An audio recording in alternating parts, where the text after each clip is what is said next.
Di sini airnya tuh jernih banget, ikannya macam-macam hidup di bawah laut dan warna-warni. Meskipun kita mencari keong ini dengan air yang sangat surut, tapi tidaklah mudah untuk kita mencari keong mata lembu ini.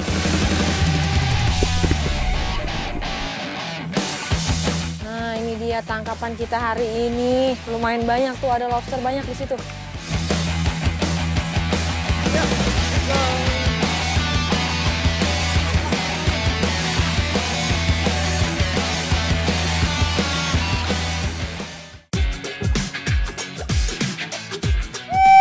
Wah, ini ikannya besar sekali, Bang. Wow, oh ya. Ikan kerling asam keengnya udah jadi nih. Ini tuh makanan khas tradisional Aceh.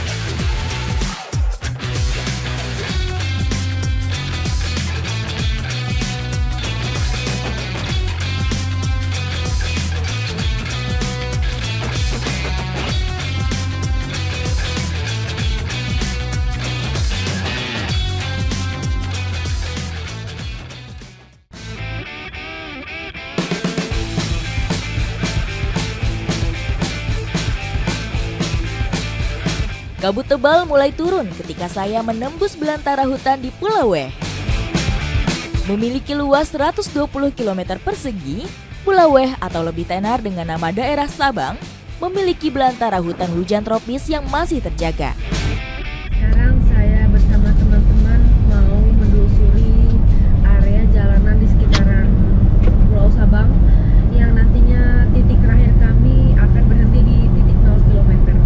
Mau tahu keseruannya seperti apa? Ikuti jejak saya, jejak petualang.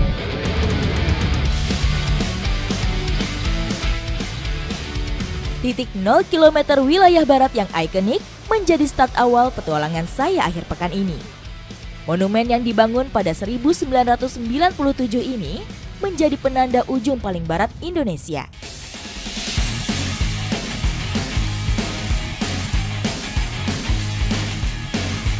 Melewati jalanan sempit dan berkelok, panorama alam di pulau terluar ini sungguh indah.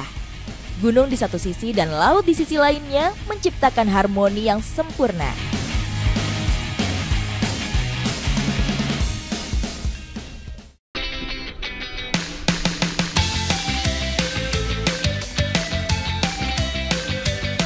Bertualang di Sabang tak lengkap rasanya jika tidak menjajal wisata bawah airnya.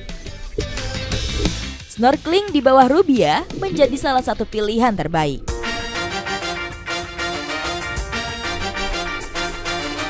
Berlokasi tak jauh dari pantai Iboi, lokasi taman bawah laut di sini memiliki gugusan terumbu karang yang masih terjaga.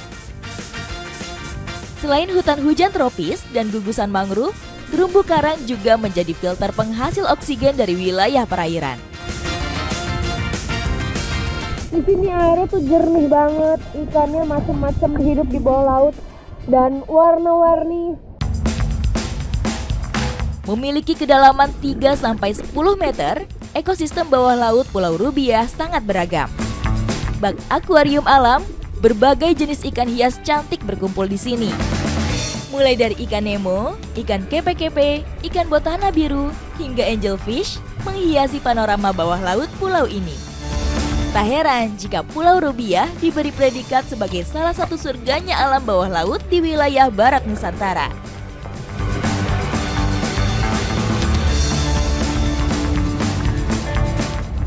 Gak heran sih, di sini tuh banyak banget ikan-ikannya.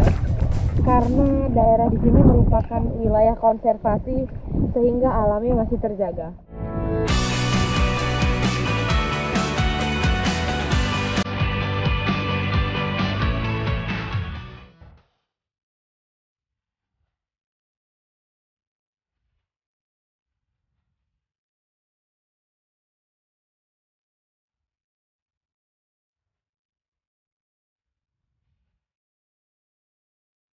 Petualangan saya bersama teman-teman camper van dari Aceh berlanjut menyeberang ke Banda Aceh.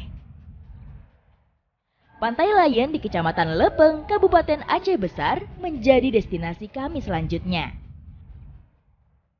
Di pantai yang masih alami inilah, rencananya saya dan teman-teman akan camping sekaligus mencari salah satu jenis kerang untuk hidangan makan malam nanti.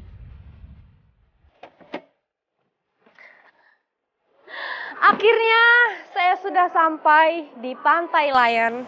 Pantai ini tuh benar-benar asri banget, benar-benar alami banget dan jauh dari pemukiman warga. Dan sekarang saya mau mencari keong mata lembu. Ikuti jejak saya, jejak petualang.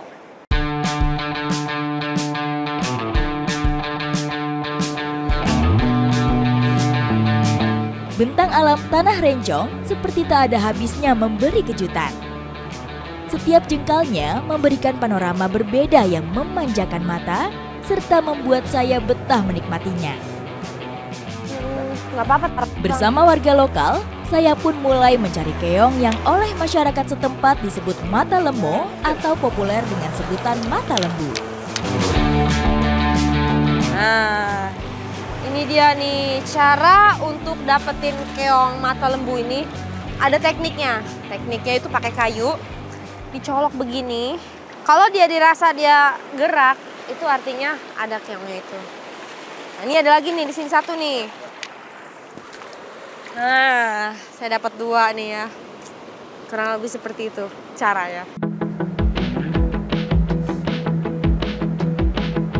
Keong mata lembu atau Turbo arirostoma adalah sejenis siput laut yang biasanya menempel di karang-karang.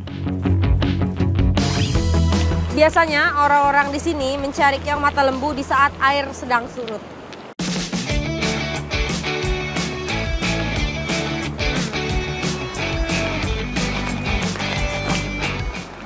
Warnanya bisa kita lihat hampir sama dengan batu karang. Makanya kita harus jeli untuk mencarinya. Barisan karang di sepanjang pantai Aceh Besar merupakan habitat dari moluska yang satu ini. Saya pun tidak kesulitan mendapatkan si mata lemo. Ini keongnya udah lumayan banyak, bakalan kita masak. Kira-kira bakalan kita masak apa? Ikuti jejak saya, jejak petualang.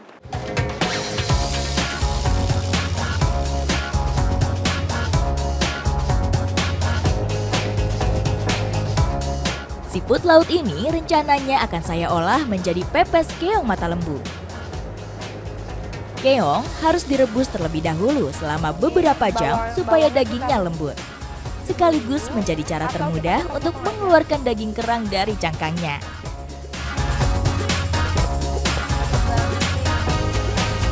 Matahari pun mulai beranjak ke peraduannya di ufuk barat. Sekarang udah hampir matang. Aduh, ini asapnya sampai kena mata saya, perih banget. Nanti mau kita angkat, kita tirisin ya. Nah, ini yang udah matang nih. Udah bisa kita angkat. Keong ini kalau sudah matang, ketika kita keluarin isinya dengan mudah. Dia nggak sulit lagi seperti yang mentah tadi.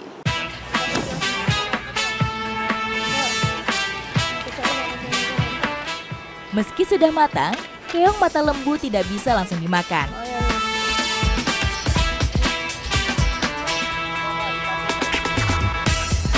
Ada beberapa bagian di dalam keong yang mesti dibuang. Kenapa bisa dimakan? Ini Bang ya. Bagian ekor harus kita potong. Karena bagian ekor ini adalah kotoran si kerangnya. Nah, kalau yang ini bagian apa Bang ini? Bagian mulutnya masih harus dipotong karena ini bisa menyebabkan racun. Kalau yang daya tahan tubuhnya nggak kuat, dia bakalan mabuk ini.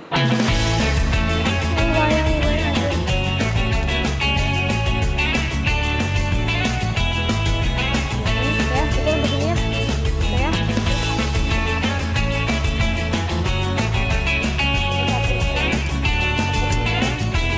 Ayo cepet Bang. Nah, potong. Keong lalu dimasukkan ke daun yang berisi bumbu halus untuk kemudian dibakar.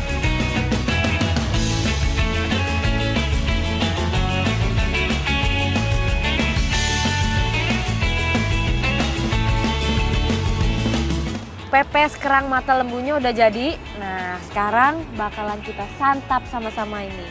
Oke? Wanginya udah menggoda banget ya. Yuk kita cobain langsung sekarang. Yuk.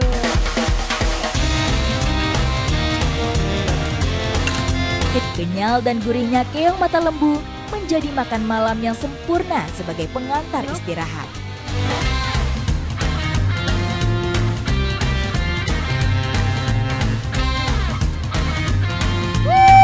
Wah, ini ikannya besar sekali, Bang. Wow, ikan kerling asam keengnya udah jadi nih.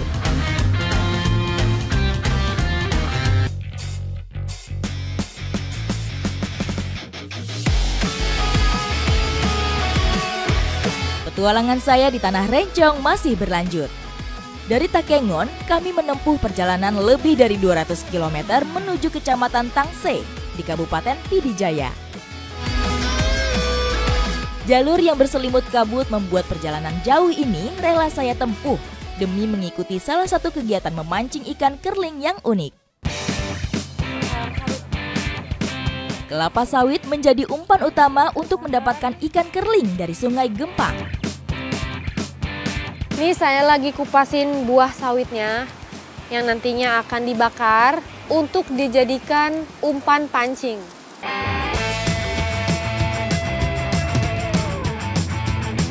Ini mata aku kena asap, pedih banget di mata, aduh.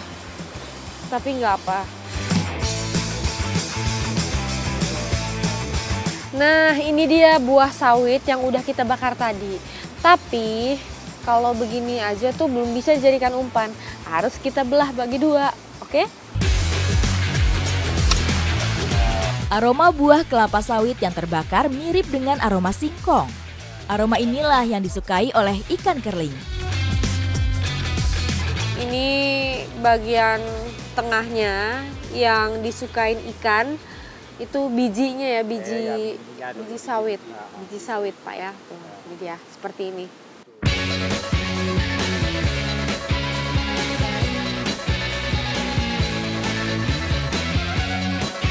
Teknik ini masih memakai teknik yang sangat lama, teknik tradisional. Oke? Langsung aja, Bang ya. 1, 2, 3.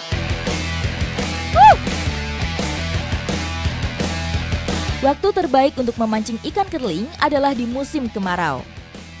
Ikan kerling memang termasuk ikan istimewa, karena ikan bernama latin Torneolis socilis ini adalah hidangan para raja.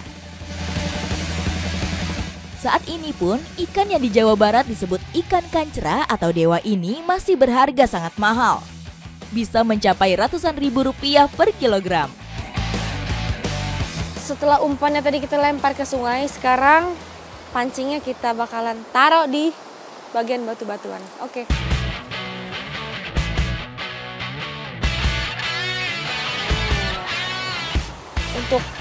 Untuk penahan talinya ini kita bakalan taruh di sini.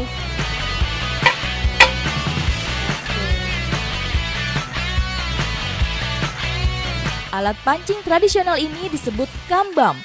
Masyarakat setempat biasanya akan memasang beberapa kambam sekaligus. Kambam merupakan cara memancing ikan secara pasif, karena harus menunggu sekitar 1 hari untuk mendapatkan hasilnya.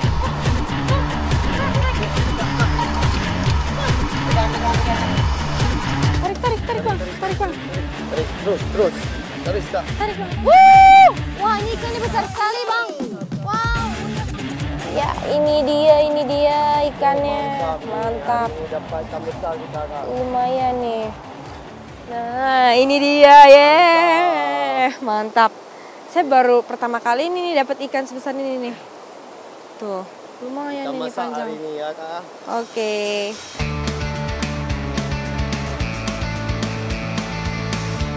Ikan kerling yang saya dapat tadi langsung saya olah. Bu, ini enaknya ikan ini kita jadiin apa ya? Ini mau dijadikan ikan kerling asam keung. Ikan kerling asam keeng. Oke. Ini ikannya mau kita jadiin ikan kerling asam keeng, makanan khas Aceh ya. Bumbu-bumbu untuk memasak kuah asam keung tidak jauh berbeda dengan bumbu kuah asam pedas. Namun, ada satu bahan yang menarik perhatian saya. Ini bentuknya rampai seperti ini.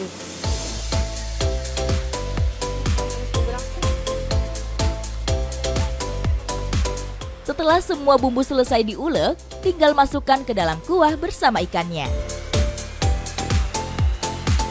Hasil tangkapan yang lumayan besar membuat saya tidak sabar untuk menyantap daging ikan makanan para raja ini. Yuk Bu, Kak, yuk kita cobain sekarang yuk. Oke, yuk kita cobain ya gimana rasanya. Dari wanginya aja udah Enak kali ya. menggugah selera banget ini ya. Coba ya. Enak banget.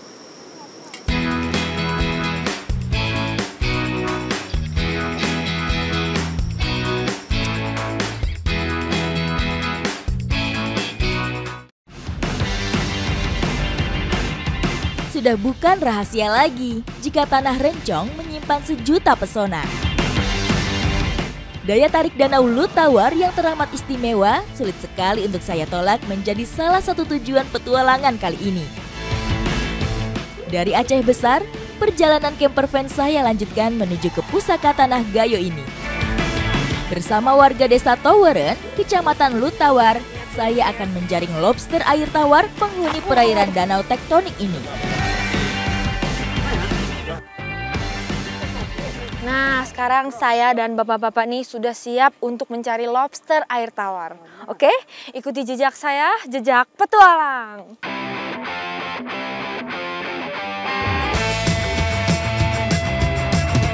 Lobster air tawar yang bernama latin Cherax quadricarinatus adalah hewan berkaki 10 yang termasuk keluarga Crustacea alias udang-udangan.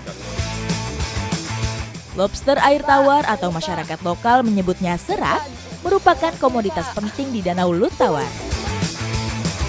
Meski tidak semahal lobster laut, harga lobster air tawar bisa mencapai Rp50.000 per kilogramnya.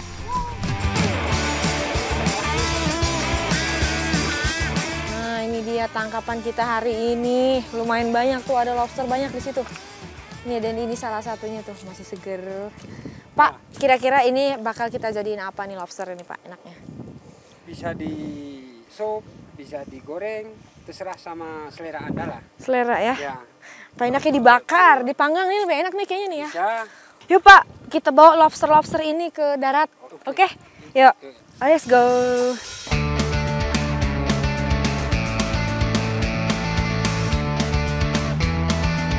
Camping di tepi Danau Lutawar memang memberi sensasi tersendiri.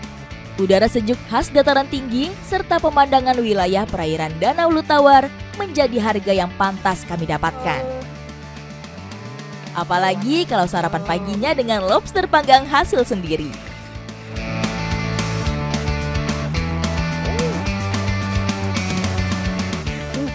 Manis, dia masih fresh, jadi rasanya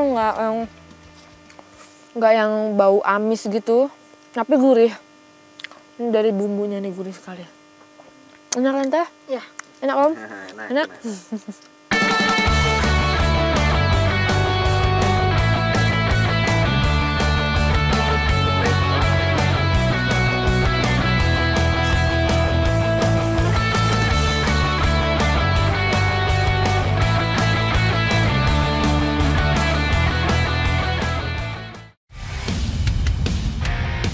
Petualangan akhir pekan saya di dataran tinggi Aceh masih berlanjut. Kali ini saya akan mengikuti aktivitas panen salah satu komoditas alam andalan di Tanah Gayo. Tanah Gayo sangat identik dengan daerah penghasil kopi. Kopi Arabica dari dataran tinggi Gayo diakui sebagai yang terbaik di dunia, sehingga menjadi primadona di kalangan penikmat kopi. Saya pun segera menuju desa Blanggele, kecamatan Bebesen, Aceh Tengah, karena tak ingin melewatkan kesempatan untuk panen kopi Gayo bersama para petani kopi. Musim panen raya kopi Gayo biasanya terjadi secara bersamaan di pertengahan tahun. Memiliki rataan ketinggian 800 sampai 1.400 meter di atas permukaan laut, kopi Arabica bisa tumbuh subur di dataran tinggi Gayo dan menghasilkan biji kopi terbaik. Karena kopi ini memiliki cita rasa yang tidak konsisten yang dilihat dari tempat ketinggiannya. Maka dari itu yang menyebabkan kopi ini menjadi kopi terenak yang ada di dunia.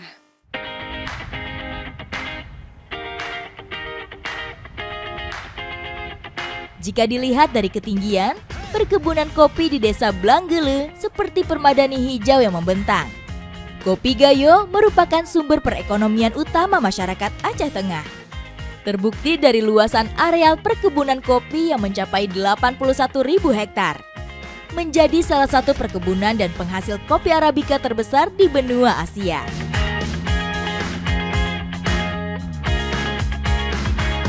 Ini dia jenis kopi yang sudah matang meskipun warnanya tidak merah sempurna. Cuman aja dia tidak terkena matahari. Kalau yang merah sempurna ini dia terkena matahari secara langsung. Ada rupa, ada harga. Itulah gambaran harga biji kopi segar kering yang bisa mencapai Rp110.000 per kilogramnya. Kulitnya bisa dimakan ya? Enggak? Apa terus makan terus dikunyah gitu. Kulitnya Buangkan juga nih? Kulitnya ya, kulitnya dibuang. Rasanya manis. Nah, gitu. Oh iya. Manis dia. Manis? Iya. Cuman saya nggak bisa di blender nih ya. Nggak bisa di blender. Manis lumayan. Nah ini yang merah-merah nih. Wah lumayan nih ya, banyak kita dapat hari ini. Iya. Oh iya, di sini tuh tradisinya tidak hanya motif kopi saja, namun juga para ibu-ibu ada nyanyiannya tersendiri. Terus Gimana? Ahayu. Gitu ya, Mi ya. Rune. Rune. Tradisi bersenandung ketika memetik kopi ini disebut sebuku. Para petani kopi Gayo yang didominasi oleh kalangan ibu-ibu percaya melantunkan syair sambil bersenandung seperti ini bisa membuat kopi tumbuh dengan baik. Biji kopi Gayo terbaik bisa dipanen ketika pohon kopi memasuki umur 4 tahun. Ina, berizin beboh ya. Makasih banyak. Ini saya mau olah kopinya dulu. Oke? Oke, hati-hati Mbak. Oke. Ikuti jejak saya, jejak petualang. Hasil panen lalu saya angkut dengan menggunakan mobil camper van. Membawa sekarung penuh kopi Gayo jelas bukan masalah berarti bagi mobil berpenggerak 4 roda ini.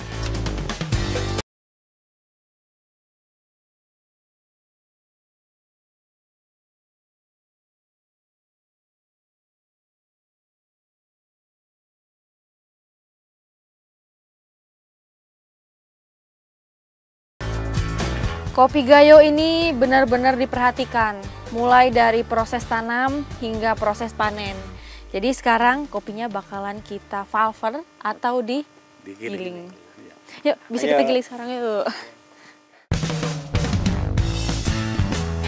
Untuk mendapatkan kopi berkualitas terbaik, biji kopi harus melalui beberapa tahapan. Salah satunya penyortiran. Nah, kalau yang hijau ini nggak bisa dijadikan bahan olahan kopi specialty, tapi masih bisa dijadikan bahan olahan sebagai sabun. Mau tahu keseruannya seperti apa? Ikuti jejak saya, jejak petualang.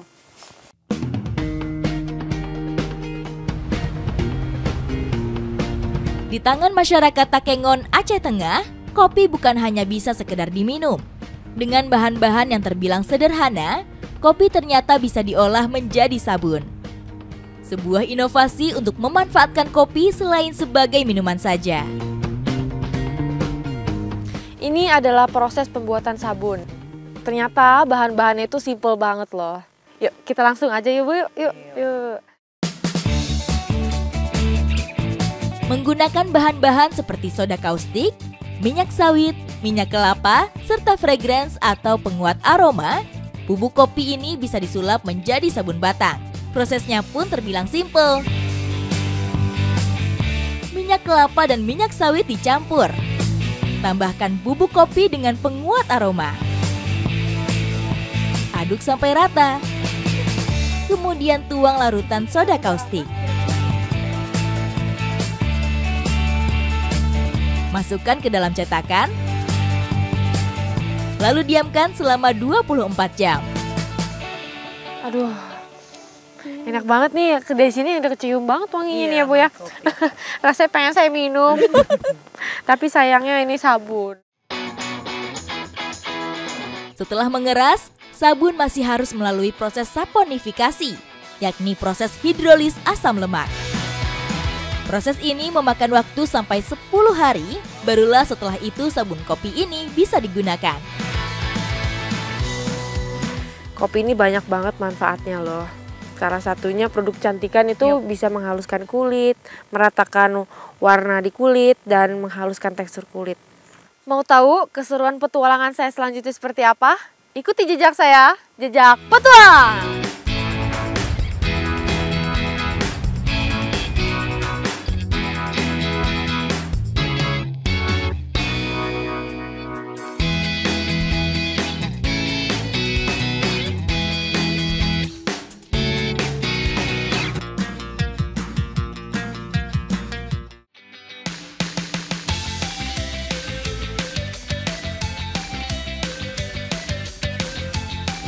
Dari dataran tinggi Aceh, roda camper van kembali berputar menuju ke wilayah pesisir barat Aceh.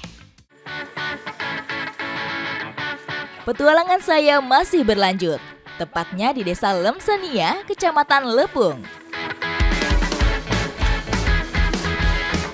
Sapi yang digembala di sini berjenis sapi Aceh.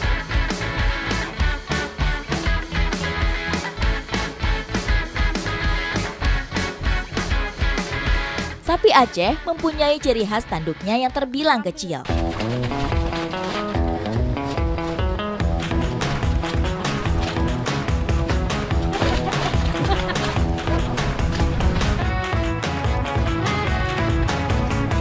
Sapinya udah banyak. Sekarang kita giring sapinya untuk masuk ke kandang. Karena kan ini hujan, jadi harus kita terpaksa yang menggiring. Bila hari sudah sore, sapi memang bisa pulang ke kandang dengan sendirinya. Berbeda cerita jika dalam kondisi hujan. Sapi terkadang kebingungan menentukan arah. Sehingga saya harus rela basah kuyup seperti ini demi membantu sapi balik ke kandang. Ini sapi-sapinya kita kasih makan dalam cuaca hujan-hujan begini. Tapi nanti sapi-sapinya bakalan kita hangatkan api unggun di dalam kandang ini.